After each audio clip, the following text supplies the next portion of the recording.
Hello नमस्कार मेरे दोस्तों। आप सभी का चाणक्य नीति क्लासेस में दिल से स्वागत है।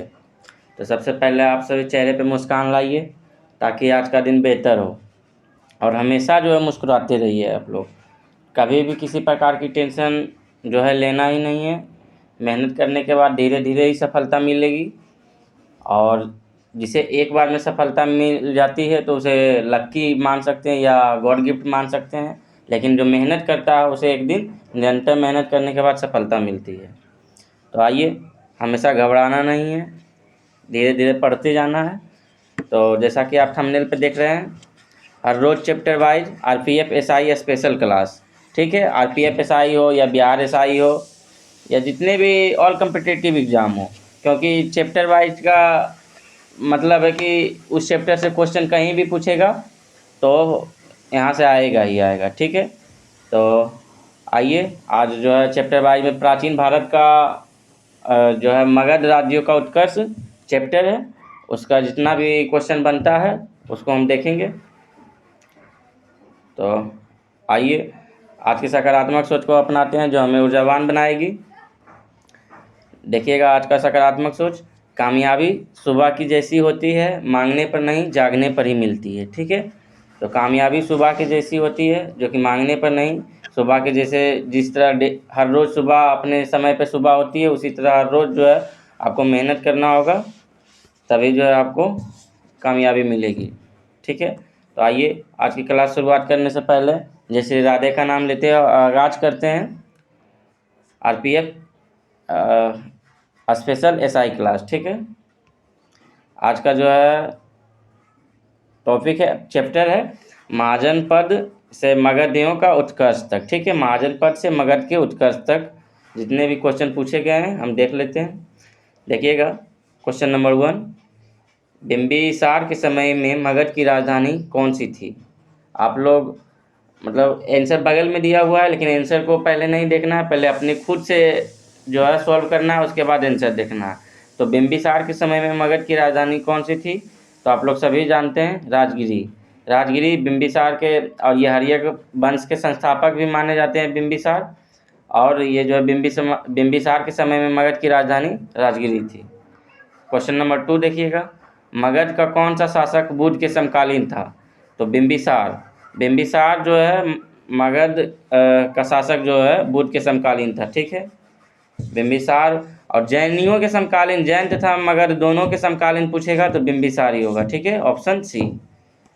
पंचमार सिक्का कहाँ चलता था? वैदिक काल में, हड़प्पा काल में, मौर्य काल में, उत्तर वैदिक काल में? तो पंचमार सिक्का जो है मौर्य काल में चलता था। ठीक है, पंचमार सिक्का कहाँ चलता था? मौर्य काल में। बताइए चौथा क्वेश्चन, सिक्कों के अध्ययन को क्या कहते हैं? ये सब क्वेश्चन जो है होठ पे रहना चाहिए, माइंड में नहीं, होठ पे। ठीक है, न्यूमिस्मेटिक्स। ठीक है, न्यूमिस्मेटिक्स, सिक्कों के अध्ययन को क्या कहते हैं? न्यूमिस्मेटिक्स। ठीक है, ये सब क्वेश्चन जो है माइंड में नहीं, होठ पे रहना चाहिए आप लोग को। बताइएगा पांचवा क्वेश्चन, शिशुनाग ने अपनी राजधानी कहाँ बनाई?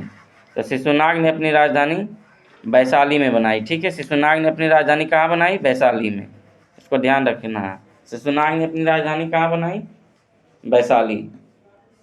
ठीक है, और उज्जैन जो है पाटलिपुत्रा बनाई थी। ठीक है, देखिएगा छठा क्वेश्चन, प्राचीन काल में किस जनपद की राजधानी उज्जैन थी?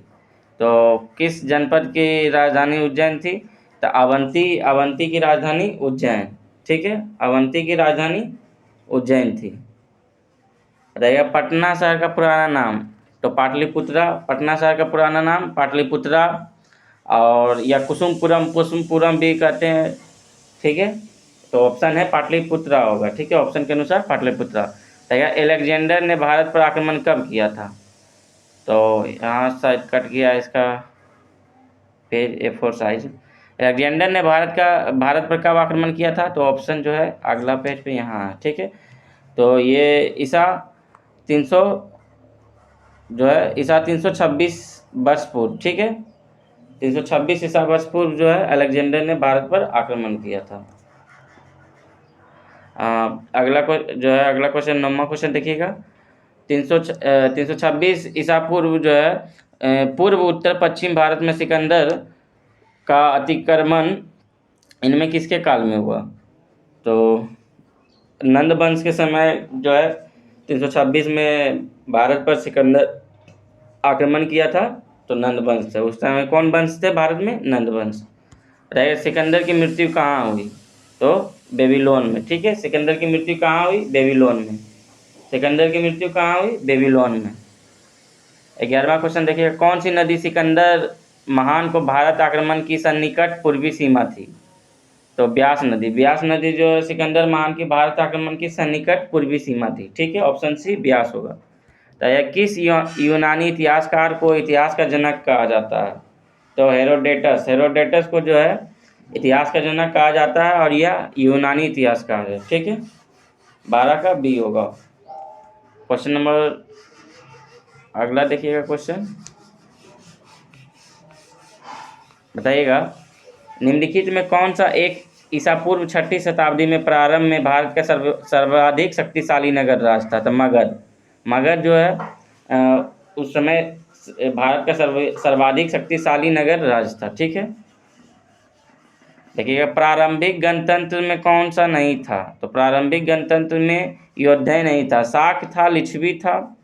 ठीक है, शाक लिच्छवी था, लेकिन योद्धय नहीं था। ठीक है, कपिलवस्तु जो बुद्ध की गंगा घाटी में कई गणराज्यों में अस्तित्व के प्रमाण मिलते हैं जो इस प्रकार है, कपिलवस्तु के शाक, सुमारगिरी के भाग्य, अलकप के बुल्ली और किसुपुत के कलाम। इस तरह से जो है प्रारंभिक गणतंत्र में ये सब शामिल था, और जो योद्धय है ये प्रारंभिक गणतंत्र में शामिल नहीं था।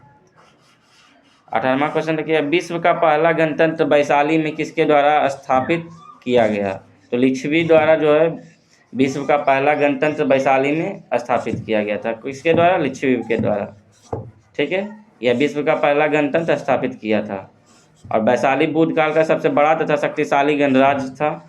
ठीक है, इसको ध्यान रखिएगा। और ये जो है 48वीं बीपीएससी तथा 52वां जो है बीपीएससी में पूछा हुआ क्वेश्चन है। ठीक है, विश्व का पहला गणतंत्र वैशाली था, ये किसके द्वारा स्थापित किया गया था? तो लिच्छवियों के द्वारा। 19वां क्वेश्चन देखिएगा, ईसा पूर्व 6ठी सदी में विश्व की प्रथम गणतंत्रात्मक व्यवस्था कहाँ थी?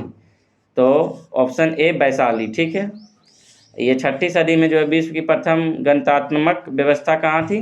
तो ऑप्शन ए वैशाली। ये भी पूछा हुआ क्वेश्चन है। ठीक है,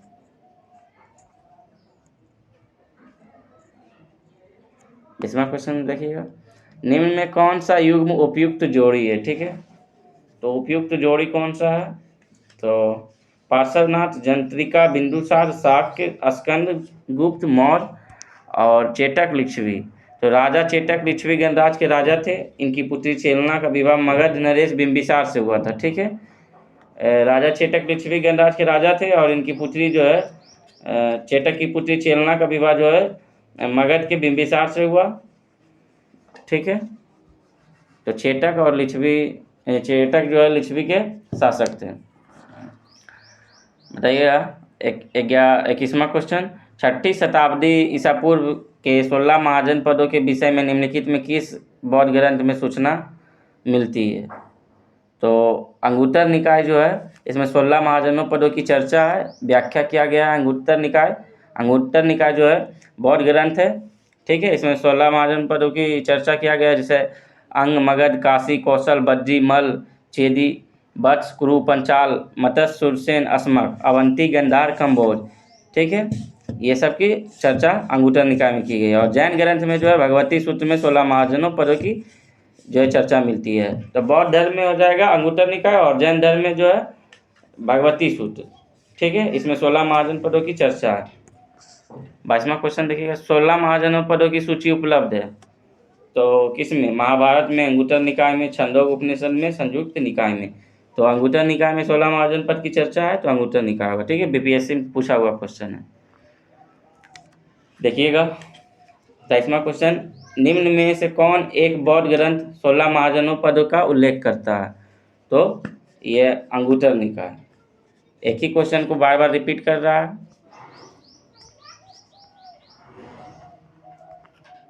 निम्नलिखित में कौन सा एक ईसा पूर्व 6ठी शताब्दी में प्रारंभ में भारत का सर्वाधिक शक्तिशाली नगर राज था? तो ये मगध था। ठीक है, ये लगता है कि जो है एक ही पेज फिर से दोहरा गया। देखिएगा क्वेश्चन, महाजनपद युग के 16 जनपदों के नाम बौद्ध साहित्य में प्रायः उल्लेखित मिलते हैं। तो किसका किसका मिलते हैं? तो मगध का तो मिलते ही मिलते हैं, असमक का भी मिलता है, कंबोज का भी मिलता है, चेदी का मिलता है। तो मतलब ABC, इसका आंसर दिया हुआ ABC, ठीक है, ABC। तो अब मगध, असमक और कंबोज, मतलब चेदी और वत्स का जो है वर्णन नहीं मिलता है, ठीक है। PDF भी सही से नहीं लिया गया। निम्नलिखित में किन ग्रंथों में प्राचीन भारत में 16 महाजन पदों की सूची मिलती है? तो अंगुत्तर निकाय में तो मिलती भी है और भागवती सूत्र में भी मिलता है, ठीक है। तो 2 और 4 ऑप्शन ए होगा, ठीक है। भागवती सूत्र और अंगुत्तर निकाय में 16 महाजन पद की। महाभारत के अनुसार उत्तरी पंचाल की राजधानी कहाँ स्थित थी? तो अहिच्छित्र में। उत्तरी पंचाल की राजधानी अहिच्छित्र, ठीक है, ये महाभारत के अनुसार था। देखिएगा, 16 महाजन पदों के युग में मथुरा इनमें किसकी राजधानी थी? तो मथुरा जो है सुरसेन की राजधानी थी, ठीक है। बज्जी वैशाली की, काशी वाराणसी, ठीक है। चंपा किस महाजनपद की राजधानी है? तो चंपा अंग की राजधानी है, ठीक है, चंपा अंग। और कौशल श्रावस्ती, इस तरह से याद रखना है, बज्जी वैशाली, ठीक है। और जो कि बिहार के वर्तमान भागलपुर तथा मुंगेर के जिले में अंग महाजनपद अंतर्गत आते हैं, इसकी राजधानी चंपा थी। और महाभारत तो और पुराण में जो है चंपा की प्राचीन नाम मालिनी भी प्राप्त है, ठीक है। तो चंपा का प्राचीन नाम मालिनी किसके अनुसार? महाभारत और पुराणों के अनुसार।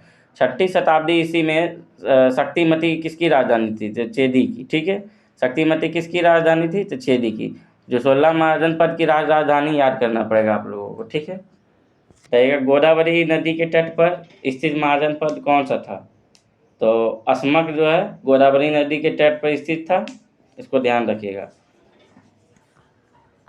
और 6ठी शताब्दी ईसा पूर्व का मत्स्य महाजनपद स्थित है। तो कहाँ स्थित है 6ठी मत्स्य महाजनपद? उत्तर प्रदेश में, ठीक है। उत्तर प्रदेश में जो है मत्स्य महाजनपद 6ठी शताब्दी में मत्स्य महाजनपद राजस्थान के जयपुर और अलवर तथा भरतपुर जिले के निकटवर्ती क्षेत्रों में स्थित था और इसकी राजधानी विराटनगर था, ठीक है। तो मत्स्य महाजनपद कहाँ? राजस्थान के जयपुर, अलवर तथा भरतपुर जिले के निकटवर्ती क्षेत्र में स्थित था, इसकी राजधानी विराटनगर थी। और 32वां क्वेश्चन देखिएगा, मगध की राजधानी कौन सी थी? तो गिरिवज, ठीक है। राजगिरी को ही गिरिवज बोलते हैं, मगध की राजधानी गिरिवज। रहे मगध की प्रारंभिक राजधानी, तो ये भी गिरिवज होगा, शुरू में जो है राजगिरी ही था। और प्राचीन महाजनपद मगध की प्रथम राजधानी कौन सी थी? तो मगध की प्रथम राजधानी भी यही होगा, गिरिवज। ऑप्शन उपयुक्त में से कोई नहीं, तो इसमें दिया हुआ नहीं है, इसलिए गिरिवज या राजगिरी कहीं दिया हुआ नहीं है, तो उपयुक्त में से कोई नहीं होगा। निम्नलिखित में कौन सा एक मगध साम्राज्य की राजधानी नहीं रही है? तो कौशाम्बी जो है मगध साम्राज्य की राजधानी नहीं रही है। गिरिवज, राजगिरी, पाटलिपुत्रा, ये तीनों जो है मगध की राजधानी रही है। प्राचीन श्रावस्ती का नगर विन्यास किस आकृति का है? तो अर्धचंद्राकार। प्राचीन श्रावस्ती नगर विन्यास किस आकृति का है? तो अर्धचंद्राकार। 37वां क्वेश्चन देखिएगा, मगध में किस प्रारंभिक शासक ने राज्यारोहण के लिए अपने पिता की हत्या एवं स्वयं इसी कारणवश अपने पुत्र द्वारा भी मारा गया? तो ये अजातशत्रु। अजातशत्रु को पितृहंता भी कहते हैं, क्योंकि ये अपने पिता का हत्या किया था और इसको भी जो है इसका पुत्र इसे हत्या किया था। देखिए अजातशत्रु के वंश का नाम क्या है? तो हर्यक वंश, ठीक है। सबसे मगध का प्रथम वंश जो है यही था, हर्यक वंश, इसको ध्यान रखना। राजकुमार जो अपने पिता की मृत्यु के लिए उत्तरदायी था, तो अजातशत्रु जो है ये ऐसा राजकुमार था जो अपने पिता की मृत्यु के लिए उत्तरदायी था।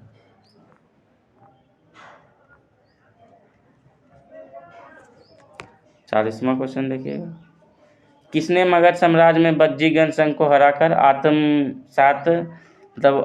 आत्मसात किया? तो मगध साम्राज्य में बज्जीगण संघ को हराकर किसने आत्मसात किया? तो अजातशत्रु, ठीक है। मालवा क्षेत्र पर मगध की सत्ता का विस्तार निम्न में किसके शासनकाल में हुआ? तो मालवा क्षेत्र पर मगध की सत्ता का विस्तार निम्न में से किसके काल में हुआ? तो शिशुनाग के काल में, ठीक है। मगध में नंद वंश के संस्थापक कौन थे?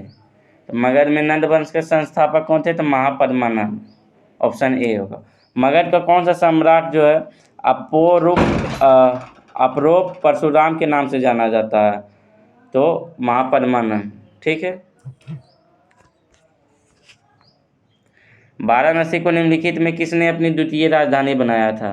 तो वाराणसी को जो है निम्नलिखित में किसने अपनी द्वितीय राजधानी बनाया था? तो वाराणसी का इसका जो है डाटा इसमें नहीं दिया हुआ है। अगला क्वेश्चन देख लेते हैं। नंद वंश के पश्चात मगध पर किस राजवंश ने शासन किया? तो नंद वंश के पश्चात जो है मौर्य वंश जो है मगध पर शासन किया था, ठीक है। हसीन मशूक सा ट्रिक है, इसको याद रखना है।